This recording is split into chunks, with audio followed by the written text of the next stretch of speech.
Bog Kristina i moja drugarica je Kasaš Laura.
Vörösmarty Mihály, szózat.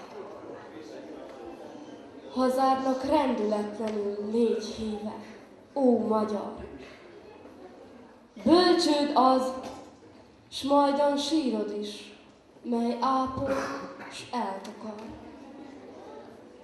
A nagyvilágon ekívül nincsen számodra hely, áldjon vagy verjen sors keze, itt élned, halnod kell. Ez a föld, melyen annyiszor apáid vére folyt, ez, melyhez minden szent nevet egy ezredév csatolt. Itt küzdenek honért a hős Árpádnak hadai, itt törtek össze Rabigát, Hunyadnak karjai. Szabadság! Itten hordozák véres zászlóidat, s elhultanak legjobbjaink a hosszú arc alatt. És annyi bal szerencse közt, oly sok viszály után, megfogyva bár törven nem, él nemzet e hazán. S népek hazája, nagy világ, hozzád bátran kiált, egy ezredévi szenvedést kér éltet, vagy halált. Az nem lehet, hogy annyi szív hiába ont a vért, s keservben annyi hű kebel szakadt meg a honért. Az nem lehet, hogy ész, erő és oly szent akarat hiába sorvadozzanak egy átoksúly alatt. Még jönni kell, még jönni fog egy jobbkor, mely után buzgó imádság epedez százezrek ajkán. Vagy jönni fog, ha jönni kell, a nagyszerű halál, hol a temetkezés fölött egy ország vérben áll. S a sírt, hol nemzet süllyed el, népek veszik körül, s az ember millióinak szemében gyászkönyv küld. Légy híve rendületlenül hazádnak, ó magyar! Ez éltetőd, s ha elbukál, hantjával ezt akar.